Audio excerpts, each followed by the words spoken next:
I repeat, not going to make a negative out of a really uplifting, seemingly out of nowhere, big W out on the West Coast. So just hear me out. Good morning to you. Good Wednesday morning. I'm Dejan Kovacevic of DK Pittsburgh Sports. This is Daily Shot of Pirates. It comes your way bright and early every weekday. If you're into football and or hockey, I also offer daily shots of Steelers and Penguins in the same place that you found this. Hope you'll check those out as well. Pirates 9, Angels 3. You heard me right. Late last night in Anaheim, California, the Pirates had, I can't even say it with a straight face, 18 hits. That's like a month for these guys. 18 hits. Now, only 2 of those were for extra bases, but I'm not searching for negatives here. I'm not. The top of the order, O'Neal Cruz, Brian Reynolds, Andrew McCutchen, went a combined 7 for 16 with 2 walks, 5 RBIs. Kutch hit a 3-run homer that brought a 5-1 lead and really was the decisive stroke of the game. This was Kutch after the game speaking with Greg McAfee, our beat writer for DK Pittsburgh Sports, out there on the scene in Anaheim. Yeah, I mean, it was good. I feel like we just kept the foot on the gas and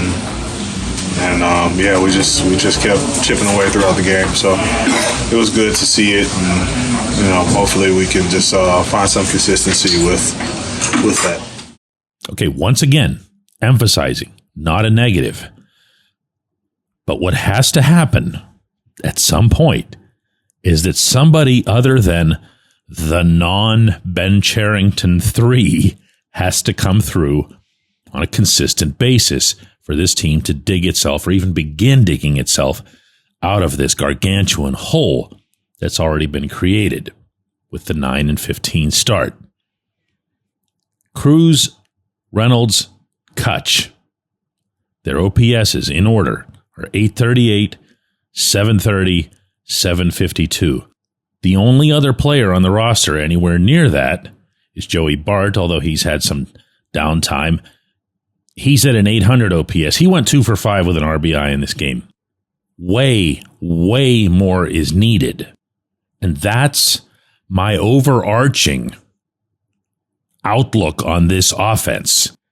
Everyone knew. The biggest cynic following this team knew that these main 3 guys were going to hit, and they probably had a pretty good idea, based on how he performed last season, that Bart was going to hit. Where you're not consistently getting production is from first base, second base, and left field. You'll note that I skipped shortstop, but if it doesn't feel like Isaiah Kiner-Falefa is actually batting .293 with a 714 OPS, that's because he keeps getting stuck at number 9 in the order for some insane reason.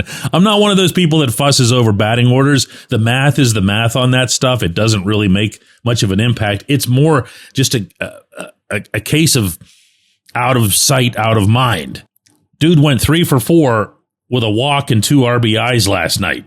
So I'm not cutting up on him, obviously, certainly not after the game that he had. But there's got to be more from everywhere else. And the question is, where is that going to come from? We can pretend that Spencer Horwitz is a thing, that he really exists. Being serious, he's in Bradenton rehabbing, after which, because he hasn't had a start to his actual season, he hasn't even had a spring training, he's going to need some real time in the minors. It's not going to be just go show everybody you're fine. Nick Gonzalez remains out with that ankle injury that goes back to the end of spring training himself. Are they going to represent significant upgrades over the people who've taken their place? I don't know. I mean, Adam Frazier's hitting .217 with a 580 OPS. He had a nice game last night with a hit and 3 walks, but I don't know that we're seeing a ton more from Gonzalez than that when he returns. And left field, I mean, between Tommy Pham, who had a really nice game himself, going 3 for 5 and made a crash his ribs into the wall catch for the final out and was gripping those ribs, and we'll see how that affects him moving forward. But he was at 181 with a 490 OPS. Between him and Jack Sawinski, it doesn't appear as if the left field answer is in-house any more than it was, all winter long. Brian Hayes had a big early hit. He ended up 1 for 5. He's 210 with a 557 OPS. Key has to do a lot better. I mean, Key has to be a guy who can hold down the 6th spot for you. And I'm not just saying that because of the money that he's making or any of that stuff. It's wonderful that he's out there, he's available, he's healthy, according to what he tells me on a regular basis. He's feeling fine. Okay, he has to hit. He really has to hit closer to what the expectations are, maybe more than anybody else that we're discussing. Now, I can say all this, and you can wonder, gee whiz, why doesn't Ben Cherington do something about this? Why doesn't he go out and get a bat? Because he never has. And I don't know that he ever will. And I don't know that there's a circumstance or a scenario that would compel him to feel urgency really about anything related to his job.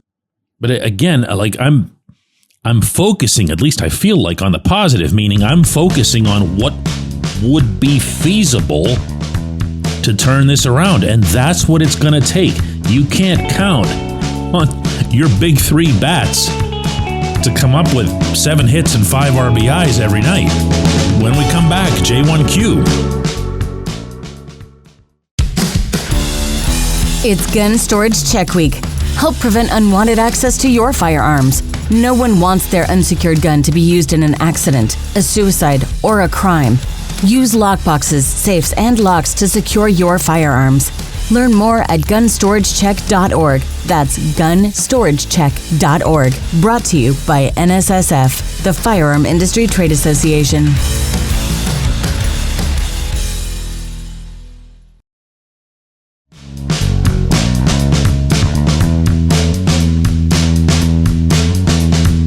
Time now for today's J1Q. It comes from Christopher, who asks, DK, we know all about Ben Cherington's bad trades. What about Bailey Falter? Not too shabby. Couldn't agree more.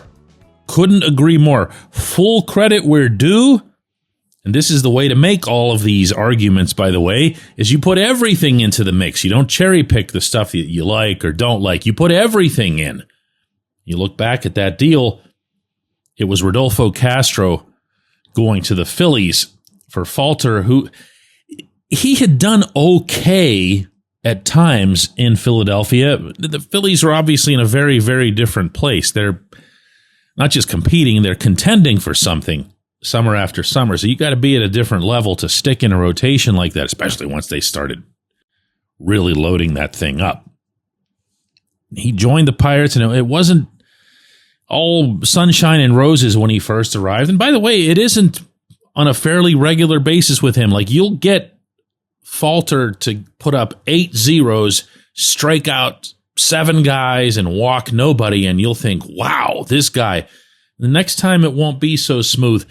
In this game last night, which is, I'm sure, why you sent the submission that you did, he did okay. He was on the mound for a win. It was 3 runs, 5 hits, 4 innings. He was pulled because of what the team described as lower back tightness. We'll see where that leads. 5 Ks, no walks, and that's really the key for him. Falter's got his off-speed stuff, and when he's on, he can utilize it, but mostly he's about pinpointing the fastball. And when you see 0 walks or you see pitch efficiency from him, he had 65 pitches, 45 strikes. Never mind when he might have begun getting affected by the back issue.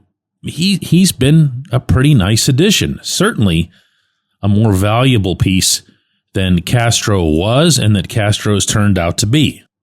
Nice trade. I mean, I could, go on and on and on about it, but I also could go on and on and on and on about how he's had way more bad trades than good. Bringing in Falter, who's been a total pro, has been a really, really good clubhouse guy as it relates to the rest of the rotation. And it has been, I'm saying this after he was pulled from a start, but durable. Good stuff. If only there had been, I'm not ending this on a negative. They won 9-3. Let's do this again tomorrow.